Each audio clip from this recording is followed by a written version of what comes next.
Okay, there's actually something that I failed to explain clearly on the previous video.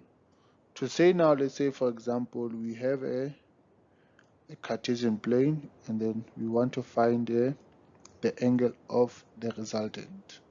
So on the previous example we had, let's say our z, it was equals to 2 minus j3.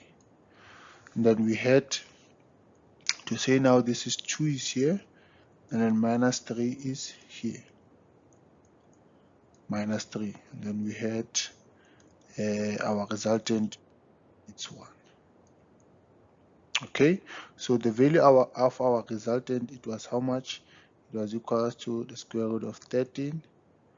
And then the angle from here, we said the angle theta that we got is how much?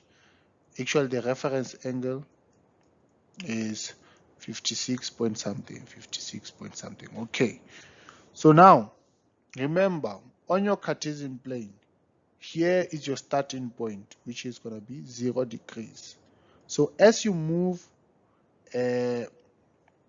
from 0 moving anti-clockwise, that means your angle, it will be positive. It will be positive angles. So it means you're going to start from here. It's going to be 0, 90, 180, 270, and then 360. Yeah? But if you start from here now and then you move anti-clockwise, therefore you will have what? You will have your angle here to be a 0, and then here it will be what? It will be negative 9, and then it will be negative 180, then it will be negative 270, and it will be what? It will be negative 360. Okay, so if you are reading your angle from here to there, that means it will be positive angle from here, starting from here, moving this way, it will be positive angle. But if you read it from here to moving this way, it will be negative angle. That is why I said now your theta can be how much? Can either be negative 56 point something, or your theta can now be what? Can be 360, because this is the fourth quadrant. It can be 360 minus the reference angle, which is 56. So you can have these two solutions on your previous example. Okay, so now let's say, let's learn on how to multiply and divide complex numbers that are in a polar form.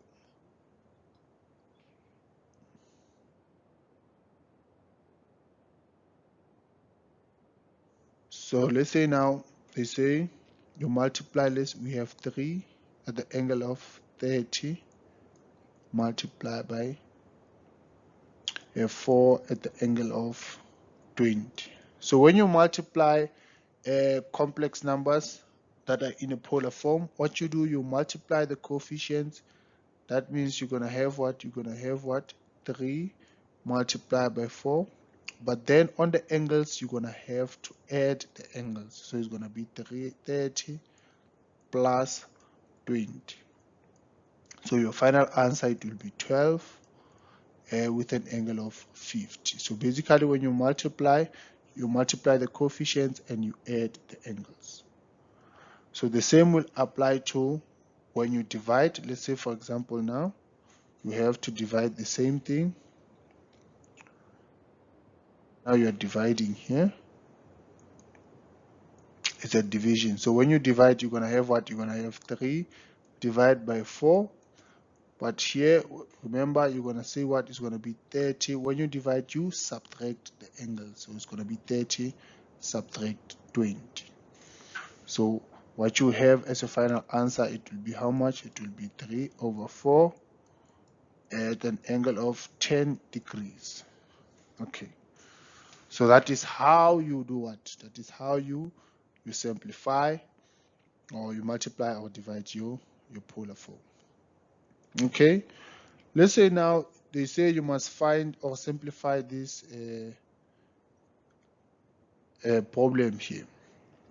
You are given Given 4 at an angle of 30, multiply by 5 at an angle of 20, all divided by 6 at an angle of 40. Okay, so what you normally do, you're just going to simplify what is at the top first. You say, oh, this at the top is multiplication, so it's going to be 4 multiplied by 5, which is going to be 20. And then because you are multiplying, remember when you're multiplying, you add the angles. So that means now you're going to have what? 30 plus 20, which is 50 degrees. And then now you have to divide 60. And now when you divide, you're going to have to say what? It's 60, 20 divided by 6. 20 divided by 6 is going to be how much? It's going to be 3.3. And then your angle is going to be what? 50 subtract 40, because you are dividing is going to be 50 minus 40, which is going to be how much? Which is going to be 10 degrees. Okay, so sometimes they can give you what? They can give you, for example, let's say, for example, when you get a problem like that, but it has the angles in radians. Let's say, for example, you are given a problem like that to say now, they say, let's say it's 4, and then it has an angle of pi over 2 multiplied by 2 that has an angle of pi over 6, all divided by, let's say, is 3. Just make a nice example here to say now we have 2, let's say 2 divided by pi.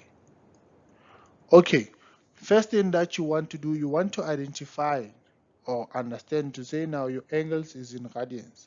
So you can either work with it in radians, but normally what I prefer people to do is to first convert your angles to degrees, and then you work it out as degrees. So when you convert your angle into degrees, let's say for example you want to convert the first one, which is pi over 2, you just multiply with what? With 180 divided by pi. So that means this will cancel this, and then now you will have your angle being how much? 90 degrees. Then for second part, you will have how much? You will have 6 pi over 6 multiplied by 180 all over pi, and then pi will cancel pi, and then it's going to be 180 divided by 6, which is 30. The second angle is 30, and then lastly you have pi, which you multiply with 180 divided by pi. That means pi will cancel pi, and then you have 180 degrees. So what you can do, you can first convert, and then you come here to substitute to say you have 4, and then the angle of pi over 2 is equal to how much? This is 90 degrees. You multiply by 2, and then the angle of pi over 6 is going to be how much? It's going to be 30 degrees. So we substitute 30 degrees, all divided by, to say now pi is equal to how much? It's equal to 180 degrees. Then now from there, you're just going to simplify using normal simplification. Okay. Let me just erase. You have converted everything here. So now your problem is like this. And then what you do, you're going to do what? You are just going to multiply at the top first to say 4 multiplied by 2 is going to be 8. And then because you're multiplying, that means you must add your angle. So it's going to be 90 plus 30, which is 120. And then you divide by 2 all over 180 degrees. So say now 8 divided by 2. 8 divided by 2, it will give us how much? It will give us 4. But because we are dividing, that means we are subtracting the angle. So it's going to be 120 subtract 180, which is going to be negative degrees.